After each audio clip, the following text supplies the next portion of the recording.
Hi, everyone. My name is David Palmer. I'm a grateful recovered alcoholic. um, you know, um, I think it's impressive that people have put on suits today, and Jim has his classic bow tie on. I'm in week basically 6 or 7 of quarantine. I'm happy to be wearing pants. That's where I'm at. I mean, it's been a tough show here. We have a young daughter who turned 6 months old yesterday, and it's a pretty interesting time. So I'm kind of tired. So if I stray off, just just call me and wake me up. But anyway, so 6 and 7, Jim is too kind. 6 and 7 is a great set of steps. It's basically the shortest steps that we have in the book. Um, and I'll tell you the honest truth of the matter is that when I came in '85, and I kind of had no intention of doing the steps or getting a sponsor. I had gotten a sponsor, but he wanted me to write, and it seemed like he wanted me to write endlessly. He was an attorney. I wrote 25 pages, and he says, "Well, write more." And I wrote 50 pages. He said, "Write more." And I wrote 75 pages, and he said, "Write more." And I said, "Yeah, you're fired." And I never ended up doing the steps in those days, and not surprisingly, I ended up drinking again, and I came back in '04 dry drunk. And in '04, I kind of knew, I had this kind of inkling that it wouldn't work for me, but if it was going to work for me, I actually had to go through the steps with somebody and get a sponsor and have an experience that I had not had before, because the experience I had had before was, meeting makers make it.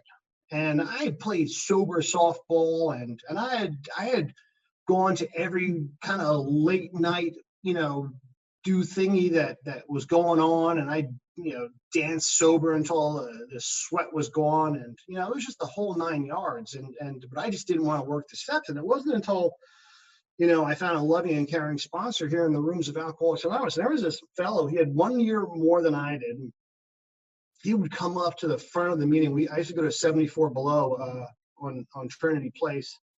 And he'd come up to the front of the meeting at the break. It was a speaker discussion. And he had this smile on his face. He'd go, "If you need a sponsor, we have a temporary sponsor, because, sign-up sheet. So come on up and see me after the break." And I thought, I wonder if he has brain damage. That smile, that smile didn't make sense to me, because if you felt like I felt at 90 days, and I was sober when I came back in '04, you didn't smile a lot. The pain and suffering of who I was excessive.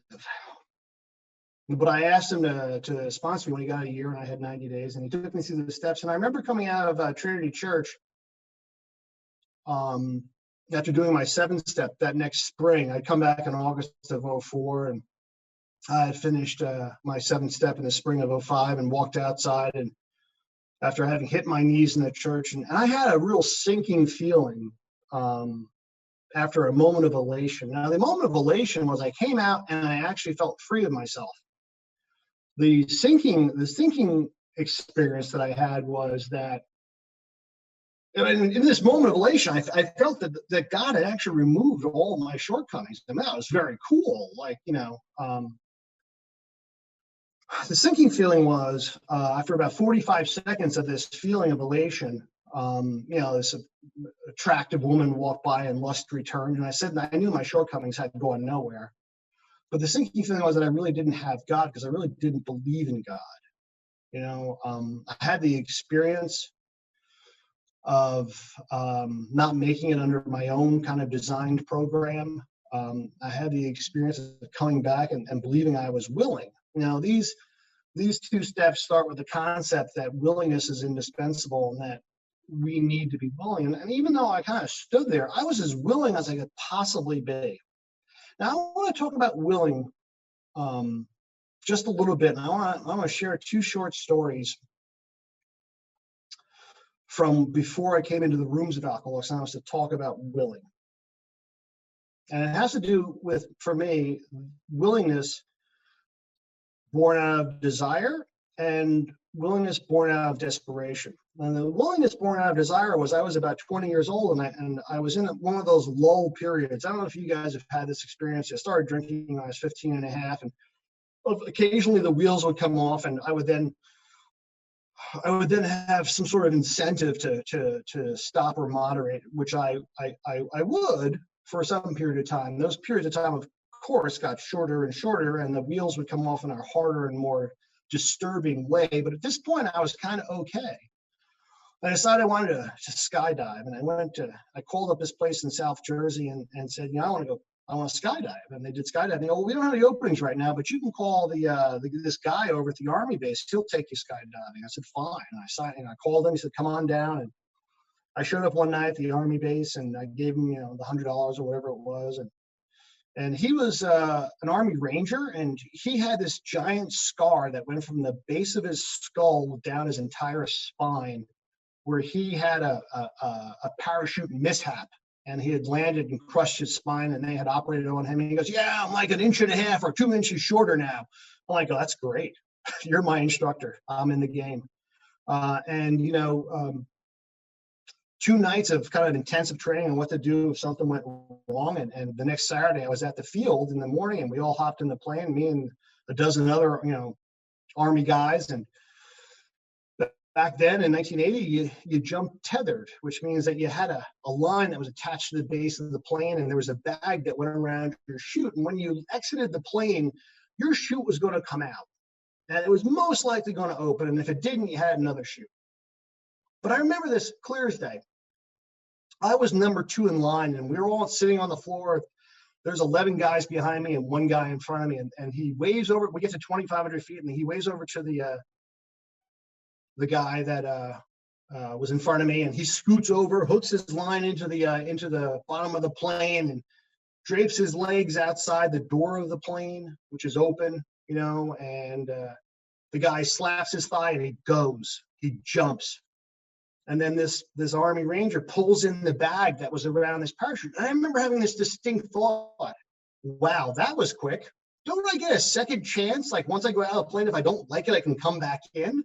This idea of willingness, like, oh my God. And then he points at me, and I scoot over, and I get in the door of the plane, and I'm looking, and it was a beautiful day, and he slapped me on the thigh, and I went.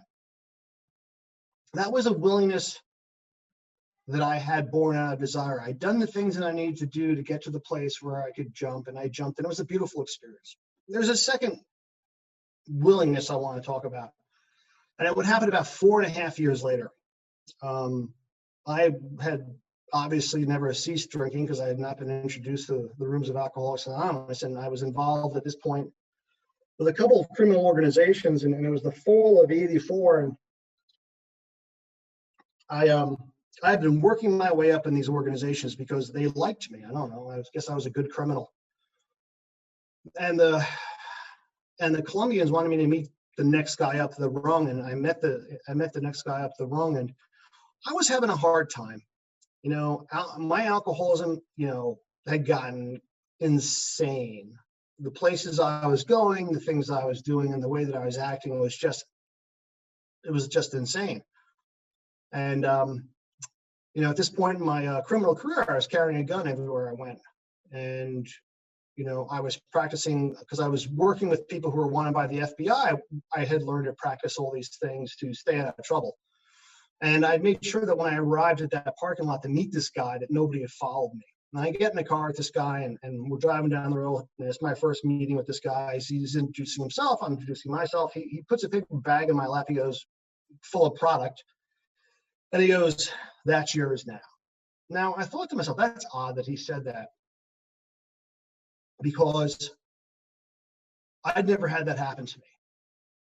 But I thought, well, maybe at this level, that's kind of how they act. I don't know.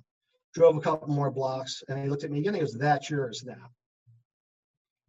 And what was in the bag would have gotten me 25, in the state pen or federal pen. And just then a car pulled up with 2 people in the car, 2 men, and they looked like FBI agents or state troopers undercover or DEA, but they were checking me out.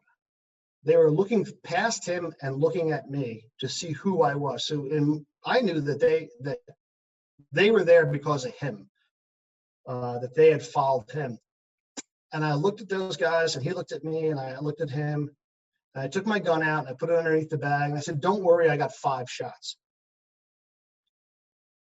And we drove away, and whether they followed us or not, they didn't follow us back to my car, because when I got out of his car, they were nowhere to be found. And I would find out later that he was just so impressed by that. He just didn't expect it, and he thought it was the greatest thing, because I heard this through the people that I knew that knew him. What he didn't know at the time was I was talking about taking him out, taking them out, and taking myself out. Because I had reached a place of absolute desperation, and I had become willing to do something that I never thought I'd be faced with. Now, I have a willingness born of desire, and I have a willingness based of desperation. And I'll tell you something, in 2004, when I came back and I got Jared as my sponsor, I was going through the steps, I had a willingness based on desire. I wanted to go through the steps. I wanted the pain to stop. And I was a sober alcoholic at this time. I was just dry. But as we all know, alcoholism does not require alcohol to kill us. I wanted to end my life in 2004. And if you looked at my life in 2004, you probably would want to have had it. I had a lot of nice things. And on the surface, my life looked pretty good. But inside, I was dying of alcoholism. And when I went through the steps, 1 through 5 with Jared, I did it the best I could. But it was a willingness born of desire, right? The funny thing was, as time went by, and I ended up getting my current sponsor, Chris, who I love dearly, took me through the steps again. I had a different experience. After 5 years of sobriety, in 2009, I was speaking a decent amount. People thought I sounded like I knew what I was talking about in Alcoholics Anonymous. I still didn't have God. But I figured that eventually it would happen. I figured that if I just kind of stayed with the program, it would eventually happen. But what ended up happening for me was it was getting painful again. I was writing a nightly review every night. I was working with people assiduously. I was surrounded in these rooms. I was making 5 to 7 meetings a week and involved in service level work. I was doing all the things, but I didn't have God, right? Now, that experience of walking out of the Trinity Church in the spring of 2005 and having a moment of elation, freedom from self, and knowing that I didn't have God and that bringing me right back to earth made me realize in 2009 that I needed to have God. Now, what a crazy idea, right? I need to have God. 6 of the steps talk about it, right? I need to have God. So I threw myself into this reading, and I threw myself into big book work, and I threw myself into reading literature outside of the fellowship, and I threw myself into all of these things. And what is it that causes me pain? It is when I am trying to act in a way that it contravenes what reality is. And I find myself doing this when I have yet to abandon the idea that I can manage and control my life. I will still find myself in conflict today, but that conflict is momentary because the delusion cannot exist if I've truly turned my will and my life over to the care of God. It can't, right? It's just this momentary pang of, well, whatever. So on page 76, if we can answer to our satisfaction, answer what? Well, it's this kind of question that we've gone through 1 through 5, incredibly detailed, leaving no stone unturned, making decisions and making admissions, right? Doing things that I've never done before, which is telling the truth out loud. Telling the truth to, that's the thing about 5, right? I've got to admit to God, another human being, and myself what is ailing me. And it's like when I've gone to court. I've been to court a couple of times. One time for a potential indictment, and that indictment, my attorney told me, don't say a word because a deal had been reached, and and the judge asked me a question, and I answered the question. I went to court when I got divorced in July of 2014, and I was asked questions in the courtroom, and they record these answers, right? And that's like the admission before God and my fellow man, right? When I finally let down the last of these ideas that I am somehow in charge, that left to my own, abilities, that I am going to be able to manage, control anything, right? I'm in conflict. But when I make the admission that my life is unmanageable, the admission that I'm making is not that my life is unmanageable over alcohol, right? But my life is unmanageable overall. All the things that I've ever held near and dear to my heart have apparently, at this moment that I'm making this admission, at this moment where I'm turning my will and life over to the care of God, and at this moment where I become entirely willing, right, has been wrong, because it hasn't worked. It's brought me to that moment. When I look at step 6, we have emphasized willingness as being indispensable. When I have a willingness of desire, and this is for me, I can abandon that, right? I can move on from that. I can go, well, that's what I wanted, right, at that moment, right? When I have a willingness of desperation, that night when I knew I was not going to prison, that if those were police officers and they were going to, pull us over, I was not going to prison. I was willing to give up everything, my life, to not go to prison. That willingness of desperation is beautiful. When I started looking for God in 2009, I started to read books like the Quran, never finished it. The Talmud, never finished it. The Bible, never finished it, right? The Upanishads, never finished it. Read and finished a bunch of books on Eastern philosophy, and spent a lot of time examining these ideas about what would keep me from being willing. You see, I didn't want to join a group of people that were dullards. I didn't want to join a group of people who were sheep. I had all these ideas about what having faith was, right?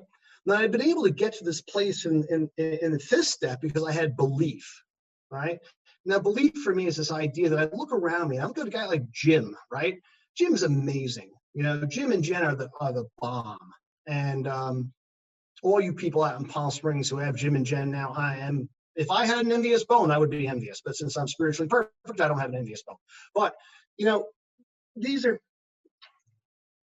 this is the kind of idea that they have the ability to have faith. And I believe by watching Jim and Jen that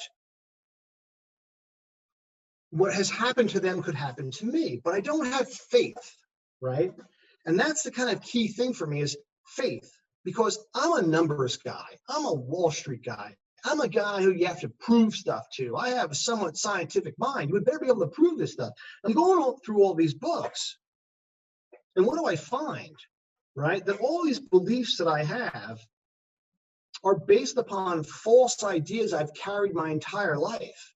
This idea of, that somehow all religions are incorrect, right? Somehow that if somebody goes and moves in this direction or practices that, somehow they're wrong, right? And I have this idea that somehow I know this, even though I'd never examined it. So in order to get to a place of willingness, I had to go through this process of examining these things. And that's what this inventory process was, right? This inventory process of this 3-column inventory, which the guys I work with, and Jim did this too. We do drill downs, we do extensions, we bring in the 7 deadly sins. We look at these kind of areas where kind of deep issues are examined, in the sense of, where does pride come from, and why has pride been so insidious and pernicious in my life? To get to a willingness spot, I must have examined these things. I must have taken the time to truly examine these things. And as I'm going through this process of looking at all these ideas I had, it took me about 2 years. 2 years of writing, and I wouldn't say I wrote every night. I probably missed about 90 days over the course of 2 years. But I would write and I would write and I would write, and I would see that these things that were coming up that blocked me from being willing were consistently of the same nature, the same fiber, right? More often than not, for me, pride got in the way. I would later, long after I had my first true 7-step experience, understand that pride for me came from this idea that I was somehow less than everybody else. And this came from the fact that I was actually dyslexic and learned this in the spring of 2019, and everything suddenly kind of made sense. I couldn't understand what you guys were reading because I couldn't understand what I was reading. This evolution that occurs requires the framework of willingness. And if I'm going to get with God, and Alcoholics Anonymous for me is all about repairing a relationship with God, a relationship with my fellow man, and a relationship with myself. In some ways, if you think about this, these first 2 steps,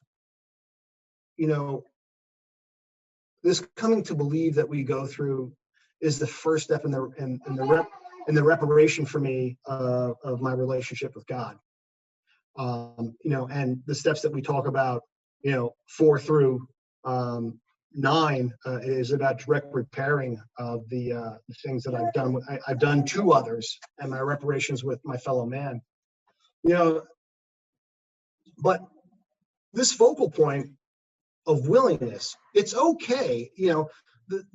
What occurred for me in steps 1 through 5 is what occurred for me those 2 nights before I hopped out of that airplane and my parachute opened. It was the framework for getting to that point where I was willing to exit the plane. It was enough for me to go through this process.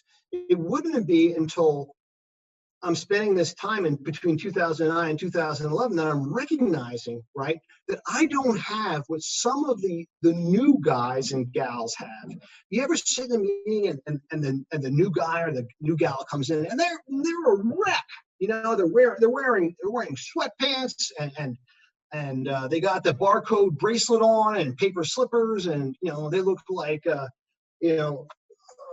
they've been shot out of a cannon, right? And 3 weeks later they got a new pair of sneakers on and they cleaned up a little bit, and then someone says to them, you got to get with God, and then they go, okay. I'm always shocked, right? The simplest thing is that you give this up, you give somebody direction and they take it. I fought direction the entire time. I came in 1985 and I was separated from alcohol in 2004 for the last time. But I didn't have a God recovery until 2011, 21 years after coming in. It was 21 years? 31 years. Whatever. 26 years after coming in. Like I said, I'm a numbers guy. And that's the amazing thing. People roll in here and have this willingness born of desperation. I was the only problem in my recovery the entire time. I fought this tooth and nail. I needed to have the moment that I had sitting in that car that night where I was willing to lose everything, right? And I knew in 2009 that if I didn't get God, I wasn't going to get this program. I wasn't going to have a spiritual awakening. I had had a lot of spiritual experiences before that, but I didn't have a spiritual awakening. And going through all that reading and all that written inventory work at night based upon the 12 steps brought me to a place where I had developed a level of willingness I had never had that was indispensable for the next steps that we took. Are we now ready to let God remove from us all the things which we have admitted are objectionable? I don't know about you, but if they said to you, if your sponsor said to you, hey, that really nice watch you got, you're going to have to give that up. Or they said you're going to have to lose the house, or you're going to have to lose the wife or the girlfriend, or the wife and the girlfriend, if those things, stand in the way, right? No sponsor knows this, right? But if those things are the things that I hold on to, they will keep me from having a full-fledged spiritual awakening. They will keep me from having a full-fledged moment of willingness. It only takes me a window of willingness for everything to flow instantaneously. I don't have to have willingness 100% of the time. And as a human being having a spiritual, I'm a spiritual being having a human experience, but as a human being, I cannot hold on to any of this 100% of the time. I'd love to tell you that that happens for me. The vast majority of the time, I am willing. But every once in a while, something will conflict with that. But I have to be willing to allow God to remove all these things. What that means is I had to give up the idea that some attribute that I had, something that I brought with me through life, was going to allow me to do something I had never done before. And that was the key. I had to start looking at my abilities to think, my abilities to speak, my abilities to craft things with my hands, my abilities to communicate, my abilities to be a father, be a partner, be a sponsor, be a member of Alcoholics Anonymous, all of these things, right? I used to take ownership of. I used to say, that's who I am. I did that, right? Of course, I'd say, well, thank you, God, right? But in the end, I had to come up with the idea of how is it possible that these things are happening and that I am experiencing these things if I don't have that power? Because the book asked me to say, God is either everything or he is nothing, right? And the idea of everything isn't exclusive, it's inclusive. It means everything. The things that I hold near and dear to my heart, the things that I think that I can do, really are just a gift that I received from God that I'm able to honor at that moment. If I have the ability to speak at Alcoholics Anonymous, it's not because I made that ability, right? It's a gift that I was given that I'm able to kind of like honor, right? Some days I can honor it better than others. And that's why willingness is a gift that I've been given. And I honor it some days by being almost totally willing. Every once in a while, I'm absolutely willing. And sometimes I'm less willing than other times. But I had to have a concept of a God that not only was capable of taking all the things that I was going to present, right? That have already been presented, right? Because my understanding of God is that God already knows all this stuff. The fact that I'm going to present them and ask God, oh, hey, could you take all my shortcomings? Is really has nothing to do with God, right? But I have to have a relationship with a God who can handle all this. And back to this idea that, God is everything. Well, if God is everything, then God already knows my shortcomings, right? God already knows that, I did crazy stuff. God already knows that I acted poorly in a lot of different ways. God already knows that, I am a flawed individual, and that most likely, I have broken 9 out of 10 commandments. God knows all this stuff. So where am I going with 6 and 10? What it is, it's an affirmation for me that I have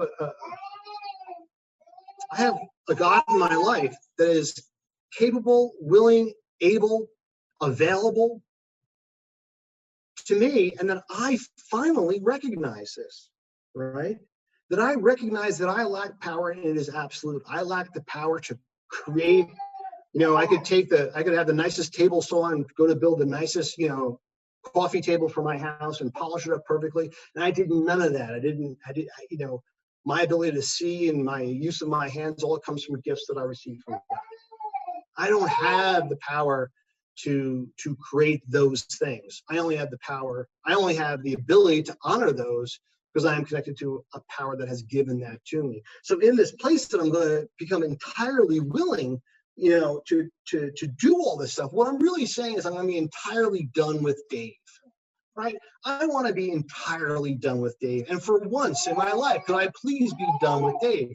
Because when I look back on all this time, and this was occurring for me in 2011, if I look back all this time, up until that moment, the problems that I encountered in my life, the things that that kept me from fully realizing right? The enjoyment of that very single moment that I was in, because there's absolutely nothing that I can fix that has happened in the past in the sense of actually change it.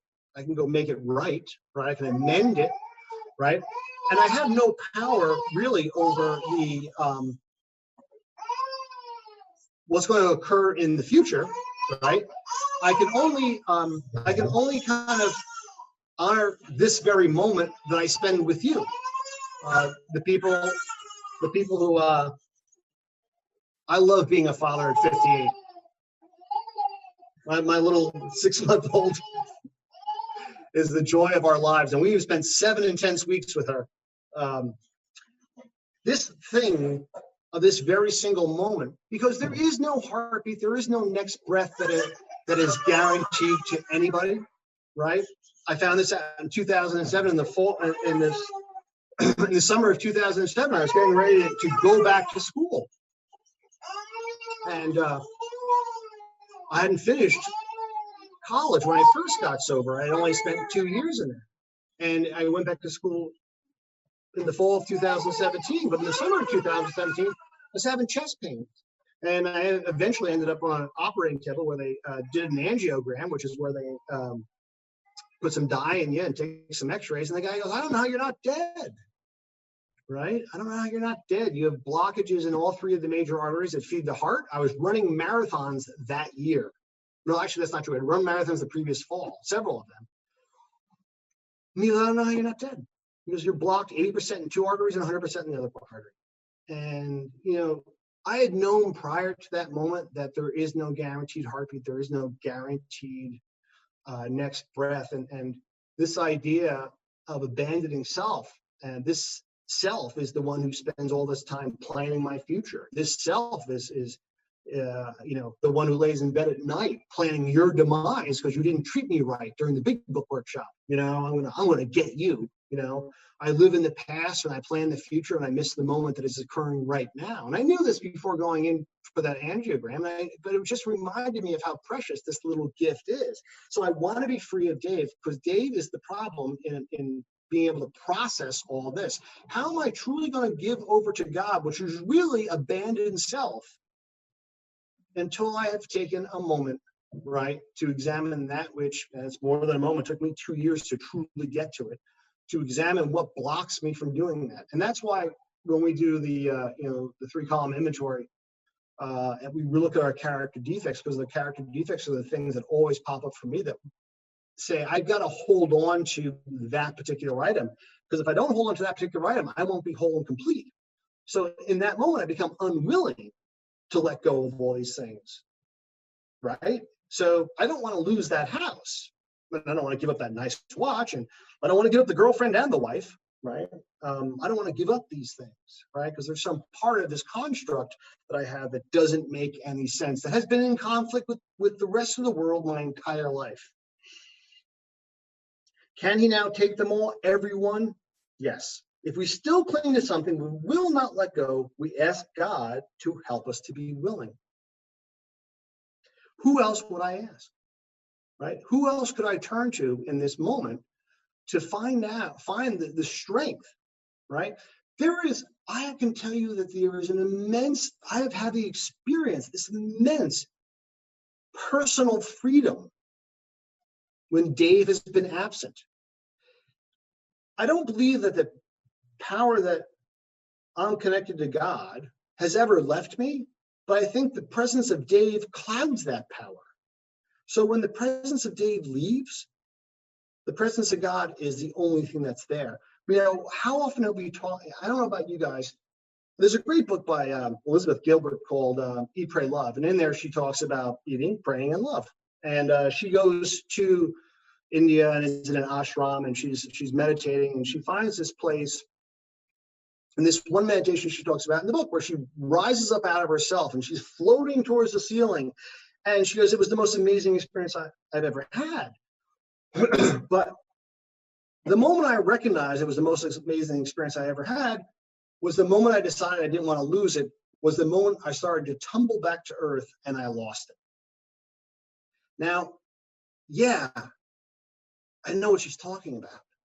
I'm this guy with ADHD and I can't meditate. I can't go anywhere without having 12 things going on in my head, and not bring any to fruition. So meditation for me was very, very hard. Meditation was crucial in 6 and 7 because I had to get to that place where I neither rejected these thoughts that would float by, nor accepted them or attached any value to them, but to take them for the idea that God was allowing something to present itself to me that I might want to take into contemplation and consideration. That classic thing, when something comes to you in meditation, it's worth listening to. I used to meditate on New Jersey Transit. Now, I want you to think about that. If you've ever been in New Jersey Transit, it's loud, it's obnoxious. There are announcements all over the place. There is just all this stuff going on, and you kind of ask yourself, you just kind of you cringe half the time. And I figured that if I could meditate on New Jersey Transit, I could meditate anywhere. And I started practicing meditation in New Jersey Transit in the morning, going into Manhattan, in the morning coming home from Manhattan, and I got actually to the place where I could spend 5, 6, 7, 8 minutes in really kind of centered meditation. I remember one morning going into meditation, and the first thing that popped in my head was, ask Dave to take you through the steps. And Dave was a friend of mine who lived down the Jersey Shore, and I'm like, nah, that can't be right, because I'm more spiritual than Dave. But I took it into contemplation and consideration, and I rejected it. Next day, I'm on New Jersey Transit going to the city, and it pops into my head, ask Dave to take you through the steps. And I suddenly realized that it was the fact that I rejected it the first time that showed me that I needed to go through this process with another person, especially somebody who I arrogantly believed I had done more spiritual work with. This idea of willingness for me is letting these things go that are these little, it's like, imagine you bought a car, a used car, and there's little scratches all over the car, and you haven't buffed them out yet. That used car will look almost new if I take the time to buff all these scratches out. But if I don't go look for the little scratches, right, I won't understand, I won't get to that place of being free of them. In prayer and meditation, I found myself looking for these things, these little things that were traces of this kind of the 7 deadly sins, and mostly for me, pride, that still existed even in the spiritual realm. They didn't go away because they were inherent to my nature. The more I went into prayer and meditation, the more I did writing, the more that I became willing to have an actual freedom from self. When ready, we say something like this: my Creator, I am now willing that you should have all of me, good and bad. I pray that you now remove from me every single defect of character which stands in the way of my usefulness to you and my fellows. Grant me strength as I go out from here to do your bidding. Amen. We have now completed step 7.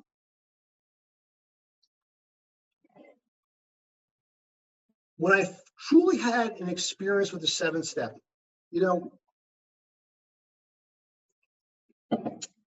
I go into prayer and meditation. I go into prayer before meditation.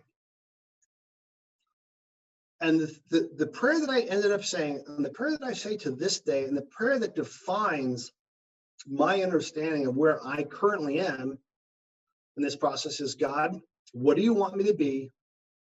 And what do you want me to do? And I go into meditation. This idea that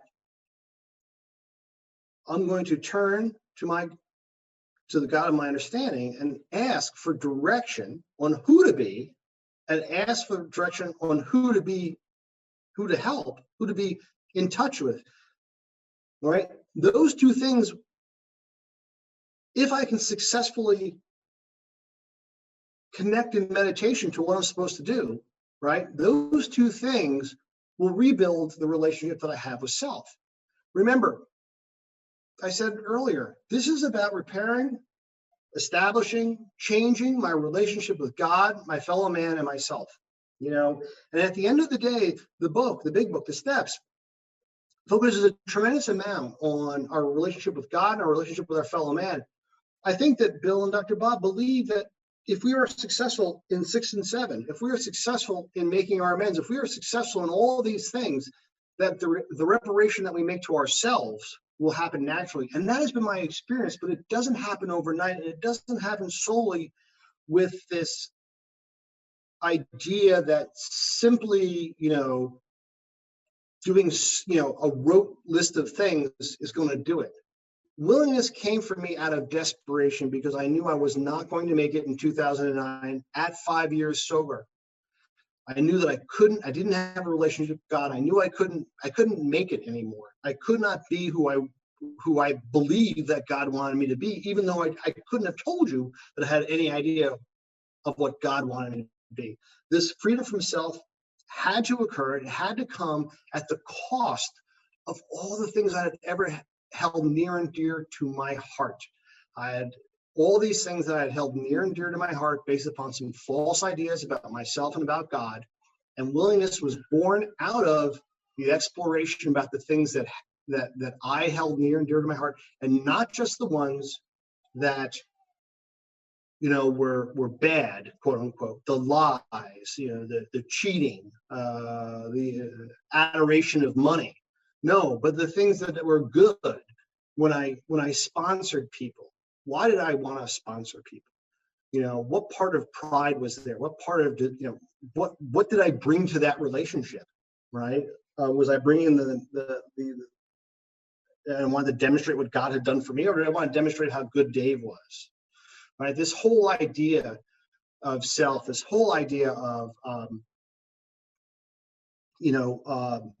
these things that I held on to, these things that I would define, as it says here, we asked him, you should have all of me, good and bad.